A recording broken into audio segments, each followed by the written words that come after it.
तो ये मैंने ना लास्ट उसमें जब आप लोग को स्टार्ट किया था अकाउंटिंग इक्वेशन, तो सबसे पहले मैं क्या करता हूँ आपके साथ कि हम लोग जब अकाउंटिंग इक्वेशन स्टार्ट करते हैं तो पहले ये ट्रांजैक्शन को अच्छे से समझते हैं, इसको एनालाइज करते हैं कि इसकी वजह से हमारे एसेट्स, लायबिलिटीज़ और कैपिटल पे क्या फ़र्क पड़ रहा है। और ऐसा करके तकरीबन हमने 10 किए। ठीक है जी।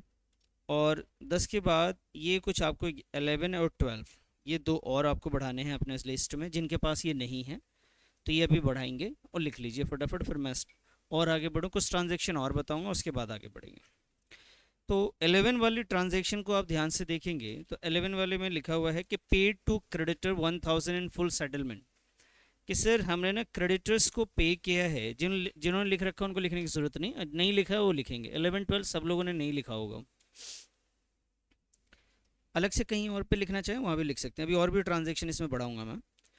ये आपको कुछ ट्रांजैक्शन अगर एनालाइज करने आ गया, आपको ये चीज़ें याद रहेगी जो मैं आपको बता रहा हूँ, उसके बाद अकाउंटिंग इक्वेशन बनाना बहुत आसान है आपके लिए। लेकिन ये ट्रांजैक्शन को एनालाइज करना ही नहीं आया तो अकाउंटिंग इक्वेशन बनाने में भी दिक्कत होगी, और इसके बाद के जो चैप्टर्स है जर्नल वगैरह वहाँ पे भी आपको प्रॉब्लम आएगी बेटा। तो 11 में लिखा हुआ है paid to creditors ₹1000 in full settlement of ₹1200। कि सर हमने क्रेडिटर्स को पेमेंट किया है 1000 रुपये का इन फुल सेटलमेंट ऑफ ₹1200। इसका मतलब ये है कि क्रेडिटर को एक्चुअली में आपको पे जो करना था वो 1200 रुपये करना था, 1200 करना था। आपने फुल पेमेंट करा है, लेकिन कितना दे के पेमेंट कर दिया? 1000। आपने उसे 1000 दिया और बात खत्म हो गई 1200 रुपये की। पेमेंट आपने 1000 किया है, लेकिन आपके ऊपर कर्ज कितने का था? 1200 का, और उसका सेटलमेंट कर दिया आपने। उससे बात कर दी कि भाई आप नहीं देना पड़ेगा। सिचुएशन ऐसी है कि मान लीजिए किसी का 1200 रुपये आपके ऊपर कर्ज था, वो आपसे पैसे मांग रहा है और आपने कहा मेरे पास तो सिर्फ 1000 रुपये ही हैं, मैं आपको सिर्फ 1000 ही दे सकता हूँ। तो इसका मतलब है कि आप ठीक है 1000 दे दो, मैं मान लूंगा फुल पेमेंट हो गया जी। तो आपका जो क्रेडिटर है ना वो तो बेटा फुल पेमेंट हो जाएगा, जितना था उतने से माइनस हो जाएगा। लेकिन आपके पास से कैश सिर्फ कितना जाएगा? 1000 जाएगा।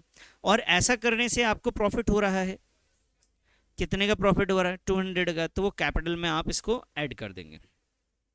उसके बाद हमने एक पॉइंट पढ़ा था डेप्रिसिएशन ऑन फर्नीचर, कि जब फर्नीचर आप इस्तेमाल कर रहे हैं तो उसके वैल्यू भी धीरे धीरे डिक्रीज होती है, उसी को हम लोग क्या कहते हैं? Depreciation.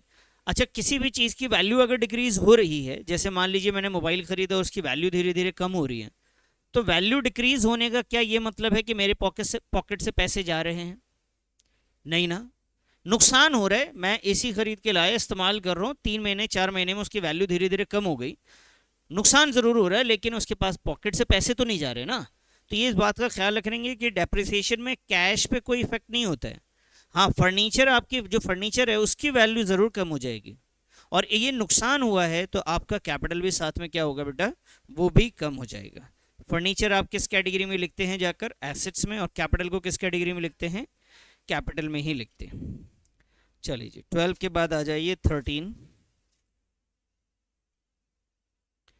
13 rent outstandings, rent rent outstandings of ₹1000। Rent outstanding ₹1000। बेटा इसको समझिए आप, रेंट आउटस्टैंडिंग ये है आपका एक ट्रांजैक्शंस। अब इसमें बात समझनी है आपको। देखिए ये ट्रांजैक्शन इससे पहले वाले जहां पे भी कैश इन्वॉल्व होता है वो बहुत आसान होता है समझना, कि आपने किसी को पेमेंट किया या कैश आपको रिसीव हुआ तो आपको लगता है कि जी पैसे आए हैं पैसे गए। यहाँ पे आपकी कोई पेमेंट नहीं हुई, ये लिख रहे हैं कि रेंट जो है ना वो आउटस्टैंडिंग्स है। बेटा रेंट आउटस्टैंडिंग तभी हो सकता है जब आपने उसका सर्विस, यानी आपने उस जगह को यूज कर लिया होगा और आपने पेमेंट नहीं किया, तभी तो आउटस्टैंडिंग्स है। बस समझ रहे हैं? आउटस्टैंडिंग आता कब है? जब आप किसी की पेमेंट नहीं करते, और पेमेंट नहीं करना का मतलब है कि आपने उस सर्विस को यूज किया, तभी तो कह सकते हैं। अब मैं बाहर किसी के घर के बाहर खड़ा हूँ, वो कह रहे जी आप रेंट दे दो, आपके ऊपर बाकी है, मैंने जबकि स्पेस यूज ही नहीं किया, वो मुझे नहीं बोल सकता है। मुझे कोई भी रेंट आउटस्टैंडिंग तभी बोलेगा जब मैंने उसका स्पेस यूज किया होगा। तो बेटा ये रेंट आउटस्टैंडिंग में दो चीजें हिडन है। एक है आपका इसमें रेंट, एक रेंट है जो कि अपने आप में क्या है बेटा, एक्सपेंस है, क्लियर है। और एक जो है, इन दोनों को एक साथ में पढ़ेंगे, क्या पढ़ रहे हैं हम लोग, रेंट आउटस्टैंडिंग। तो बेटा ये रेंट आउटस्टैंडिंग आपके लिए क्या होता है, लाइबिलिटी होती है, क्लियर है। तो इससे फर्क क्या पड़ा सर, बेटा इससे ना दो अकाउंट पे इफेक्ट पड़ता है। एक आपका आउटस्टैंडिंग रेंट करके, आउटस्टैंडिंग रेंट जो कि आपकी लाइबिलिटी है, ये आपकी लाइबिलिटी को इंक्रीज करता है। अगर आपने रेंट पे नहीं किया तो आपके ऊपर कर्ज क्या हो जाएगा, बताओ कर्ज क्या होगा, इंक्रीज या डिक्रीज, इंक्रीज हो जाएगी। और क्योंकि आपने सर्विस भी लिया है तो साथ में आपका कैपिटल क्या होगा बेटा, वो माइनस हो जाएगा, क्योंकि कैपिटल जो है वो आपका कैपिटल ही था, उसे आप माइनस करेंगे। बात समझ में आ गई है, नोट कर लीजिए फटाफट इसे। ये तो रेंट आउटस्टैंडिंग है, तो आउटस्टैंडिंग रेंट करके आपको लाइबिलिटी में दिखाना होगा, और कैपिटल में आपको ये माइनस करना होगा। कैपिटल में बेटा ये आपको माइनस करना होगा, क्योंकि ये एक्सपेंस है, एक्सपेंस की वजह से आपका कैपिटल जो है वो माइनस हो जाएगा, एक्सपेंस की वजह से ये कैपिटल आपका माइनस हो जाएगा। ये 13 हो गया बेटा। 14 ट्रांजैक्शन लिखें।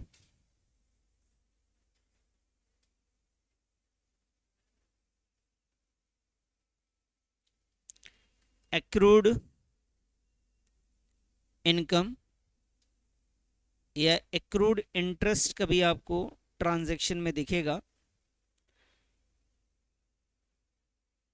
₹5000 एक्रूड इंटरेस्ट। बताता हूँ बेटा, एक्रूड का मतलब है कि हमने, एक्रूड मतलब होता है बाकी, आउटस्टैंडिंग को एक्रूड कहते हैं। लेकिन आउटस्टैंडिंग वर्ड यूज करते हैं जब हमें किसी को चुकाना होता है और हमने पैसे नहीं दिए, एक्रूड यूज करते हैं अगर हमारा पैसा किसी और के ऊपर बाकी है। तो ये कह रहे हैं हमारी कोई इनकम किसी और के ऊपर बाकी रह गई है, या फिर आप ये कह लीजिए हमारा कोई इंटरेस्ट किसी के ऊपर बाकी है। जैसे मैं इसको थोड़ा सा और एक्सप्लेन करूं, आप ये मानिए कि किसी को मैंने ना यहाँ पे लोन दिया, लोन क्या आप ये कह लीजिए कि बैंक में मैंने यहाँ डिपॉजिट किया था, मैंने यहाँ कुछ 10 लाख रुपए डिपॉजिट किए थे बैंक में। तो बैंक ने मुझसे वादा किया था कि भाई हम ना आपको इंटरेस्ट देंगे 10% का, 10% का इंटरेस्ट देंगे हर 6 महीने में। कितने महीने में, 6 महीने में। तो बताओ ये इंटरेस्ट मेरे हाथ में कब आएगा बेटा, अगर साल के स्टार्टिंग में दिया है तो 6 महीने में आएगा, फिर कब आएगा, साल के एंड में आएगा। ठीक है जी, अब मेरी बात को ध्यान से समझिए, यहाँ पे इंटरेस्ट मुझे मिलेगा, हाथ में जो मेरे आएगा वो यहाँ आएगा। लेकिन जैसे जैसे वक्त गुजर रहा है, 1 महीना, 2, 3, 4 ऐसे करके जैसे जैसे वक्त गुजर रहा है, क्या ये मैं कह सकता हूँ कि मैंने 1 महीने का इंटरेस्ट कमा तो लिया है लेकिन मिला नहीं है, कह सकते कि नहीं, मेरे को मैंने इंटरेस्ट कमाया है लेकिन मेरे हाथ में अभी तक आया नहीं है। अब कितने महीने का इंटरेस्ट कमा लिया बेटा, 2 महीने का कमा लिया लेकिन हाथ में आया नहीं है। अब कितने महीने का कमा लिया, तो बेटा इसको कहेंगे, कमा लेने को कहते हैं एक्रूड, एक्रूड इंटरेस्ट, यानी income earn but not received. तो एक्रूड का मतलब मैं आपको समझा रहा हूं, एक्रूड इनकम, इसका मतलब है बच्चे income, income earn but not receive, कि आपने इनकम तो कमा लिया है लेकिन आपको मिला नहीं है। तो ऐसे चीज़ों को हम कहाँ दिखाएंगे, अकाउंटिंग इक्वेशन में बेटा, ऐसी चीज़ों को अकाउंटिंग इक्वेशन में हम लोग कहाँ दिखाएंगे उसको समझना है। तो देखिए क्वेश्चन में जब भी एक्रूड इंटरेस्ट आ जाए तो इनकम आपने कमा लिया है तो आप इसे बोलेंगे, इनकम जब भी आपको हो जाता है तो आप इनकम को क्या करते हैं बेटा, कैपिटल में क्या करते हैं, प्लस कर देते हैं, क्योंकि आपके हाथ में आया नहीं, आपका पैसा अभी किसी और पे बाकी है। जब भी हमारा पैसा किसी और पे बाकी रहता है बेटा, वो हमारे लिए क्या हो जाता है, एसेट्स हो जाता है। तो एक्रूड इंटरेस्ट आपका कहाँ आएगा बेटा, एसेट्स में आएगा। क्लियर है? तो एक्रूड इंटरेस्ट आपके लिए क्या हो गया, एसेट्स हो गया। इसको कहाँ पे दिखाएंगे आप, एसेट्स के लिस्ट में इसको प्लस करेंगे जाके और कैपिटल में जाके दिखाएंगे आप। क्लियर है सर? तो हमने ये दो ट्रांजेक्शन अभी पढ़ा कि सर एक है हमारे पास रेंट आउटस्टैंडिंग आ जाए तो हम क्या करेंगे, कैपिटल में से माइनस करेंगे और लाइबिलिटी में जाकर प्लस कर देंगे।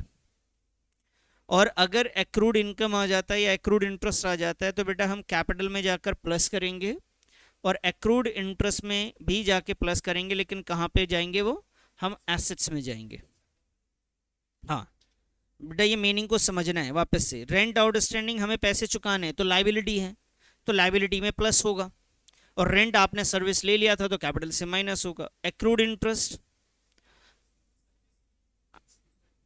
नहीं, सर्विस नहीं दिया आपने, कोई पैसे आपके किसी पे बाकी, इनकम है वो एक तरीके से, तो आपकी इनकम किसी और पे अभी है तो वो आपके लिए क्या हो गया, एसेट्स हो गया। और इनकम है तो वो आपके साथ में कहाँ पे आएगा, कैपिटल में भी आएगा। हर एक चीज का दो इफेक्ट तो है ही है कम से कम। 14 हो गया बेटा, लिखिए 15।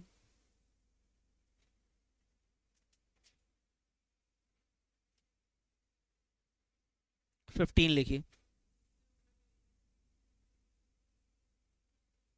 लीजिए ऐसे कर देते, ठीक है। 15 में लिखिए,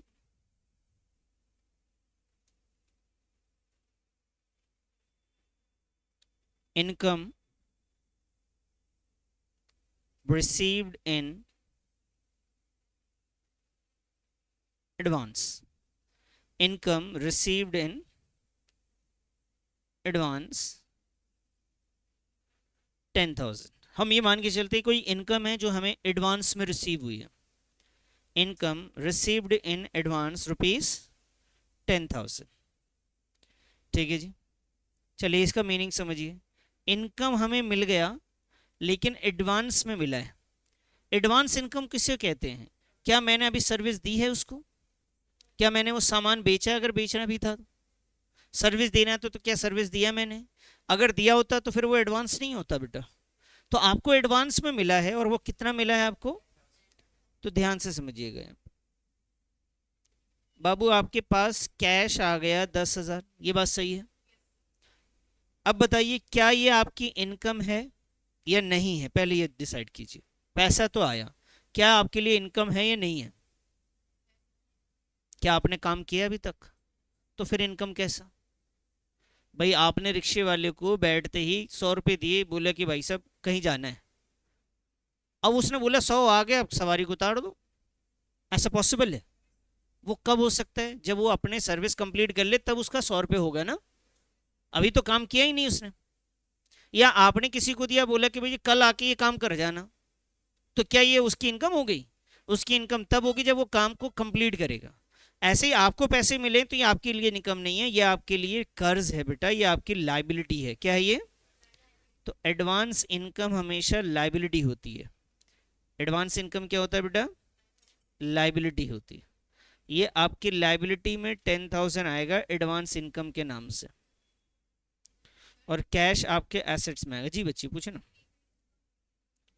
प्रीपेड आप पे कर रही हो, ये रिसीव हो रहा है, हाँ तो प्रीपेड नहीं बोलेंगे इसे, ये एडवांस रिसीव्ड है। ये प्रीपेड में तो हम पे करते हैं, रिसीव में हमें मिलता है, और जो प्रीपेड होता है वो तो एसेट्स है, जो हमने किसी को एडवांस दिया वो हमारे लिए एसेट्स है, हमारा पैसा है। हाँ चले आगे, क्लियर हो गई बात। चलो वापस से आते हैं फिर से, यहां से हमने स्टार्ट किया। मैंने आपसे बताया कि रेंट आउटस्टैंडिंग है। जब रेंट आउटस्टैंडिंग है बेटा तो आपके दो अकाउंट पे इफेक्ट पड़ेगा, एक तो आपके कैपिटल माइनस होगा और साथ में आपकी एक लाइबिलिटी बढ़ जाएगी, किस नाम से, outstanding rent. Sir rent outstanding जगह अगर ये सैलरी आउटस्टैंडिंग होता तब क्या होता बेटा, तभी भी सर आपका कैपिटल माइनस हो जाता और आपकी लाइबिलिटी बढ़ जाती, किस नाम से, सैलरी आउटस्टैंडिंग से। अगर ये वेजेस आउटस्टैंडिंग होता तब क्या करते आप, करते क्या ये बताइए, बस से मत बोलिए। कैपिटल आपका कम हो जाता और लाइबिलिटी बढ़ जाती, किस नाम से, वेजेस आउटस्टैंडिंग से। समझ में आई बात, ठीक है जी। एक्रूड इनकम की बात करें, अगर एक्रूड इंटरेस्ट या एक्रूड इनकम मिलेगा तो क्या करेंगे आप, आपका कैपिटल इंक्रीज होगा और साथ में आपके एसेट साइड में क्या आएगा, एक्रूड इंटरेस्ट आएगा। क्लियर हो गई इतना बात। Income receive in advance, income receive हो रहा है तो कैश तो आएगा। यहाँ पे कोई रिसीव का जिक्र नहीं है, यहाँ पे कोई रिसीव का या पेमेंट का कोई जिक्र नहीं, इसलिए कैश की कोई बात नहीं हुई। लेकिन यहाँ पे रिसीव हो रहा है बेटा, इनकम रिसीव होगा तो आपके पास कैश आएगा और जितना कैश आएगा उतने ही आपकी लाइबिलिटी भी इंक्रीज हो जाएगी। कैपिटल में इफेक्ट नहीं आएगा। कैपिटल में इफेक्ट कब आता है, जब आपने किसी को, आपने कोई इनकम आपको रिसीव हुआ है, इनकम नहीं है ये एडवांस है, एडवांस इनकम आपके लिए लाइबिलिटी है। क्लियर है। अब मुझे बताओ, मैं 3 वर्ड आपसे पूछ रहा हूं फिर से, आउटस्टैंडिंग एक्सपेंसेस आपके लिए क्या होता है बेटा, एसेट्स या लाइबिलिटी? आउटस्टैंडिंग एक्सपेंसेस किस में आता है बताओ? आउटस्टैंडिंग एक्सपेंसेस क्या मीनिंग है बेटा? अरीबा, आउटस्टैंडिंग एक्सपेंस का मीनिंग क्या होता है? ड्यू है, तो वो किस में आएगा, एसेट्स या लाइबिलिटी या कैपिटल? लाइबिलिटी। तो ये तो क्लियर है कि आउटस्टैंडिंग है तो लाइबिलिटी है, तो लाइबिलिटी में इसका इफेक्ट दिखेगा। अच्छा जी, एक्रूड इनकम, एक्रूड इनकम बताओ क्या होता है आपके लिए, एसेट्स या लाइबिलिटी? एसेट्स। क्लियर है। एडवांस इनकम, ये मैं कोई ट्रांजैक्शन नहीं पूछ रहा हूं, बस अकाउंट का नाम पूछ रहा हूं। एडवांस इनकम बताओ ये क्या होगा, ये लाइबिलिटी होगी। बस समझ में आ गई। और अगर सिर्फ सैलरी आ जाए तब क्या होगा, सैलरी सिर्फ एसेट्स होता है, सैलरी, सैलरी क्या होता है, एक्सपेंस होता है। एसेट्स कोई सामान थोड़ी ना है, किसी पे पैसे थोड़ी ना बाकी हैं। एसेट्स का मतलब क्या है, जो भी चीज है आपकी वो एसेट्स होती है, या किसी पे आपके पैसे निकल रहे हैं वो एसेट्स होता है। बस ये दो ही एसेट्स है, या तो कोई सामान हमारे लिए एसेट्स है, या कोई चीज, या किसी पे पैसे निकल रहे हैं, या कोई सामान हो, यही दो चीजें एसेट्स होती है बेटा। सैलरी तो एक्सपेंस है, आपने इससे सर्विस ली, इसको पेमेंट कर दिया। क्लियर है। अच्छा जी, एक और पॉइंट दे रहा हूं, advance, advance rent, advance rent किस में आएगा बताइए? एडवांस रेंट बेटा ये मिला होगा या आपने पे किया है, ये बताओ क्या लग रहा है, ये आपको मिला है या पे किया आपने? बेटा सिर्फ ये बताओ क्या लग रहा है आपको, आपने पे किया है या मिला है ये? बेटा अगर मिला होता तो रिसीव्ड वर्ड लिखा रहेगा, रेंट रिसीव्ड। क्लियर है। तो आपको, आपने एडवांस रेंट है, इसका मतलब आपने पे किया है, पे किया है, तो ये आपके लिए क्या है, एसेट्स है। क्लियर है। समझ में आई बात, नहीं आई? वापस से आओ, बताओ मुझे इसका, बताओ एडवांस इनकम किस में आएगा? साहिल तुम बताओ बेटा, एडवांस इनकम?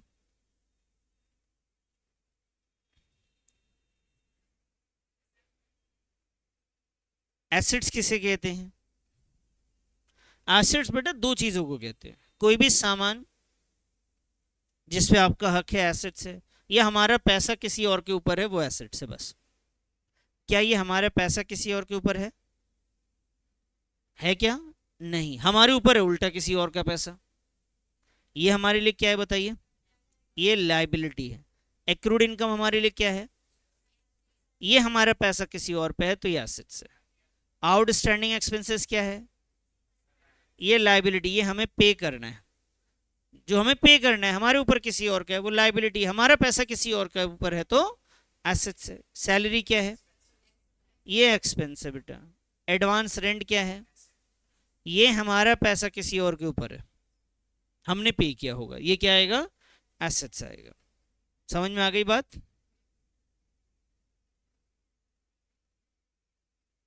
आइए जी, 15 के बाद एक आध पॉइंट और लिख लेते हैं। 16,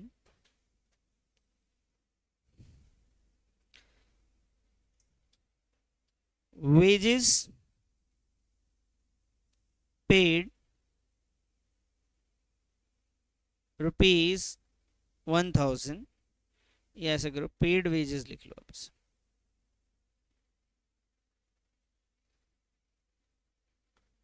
paid wages, paid wages ₹1000 and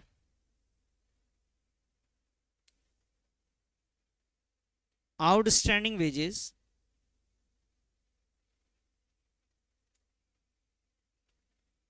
$500 and outstanding wages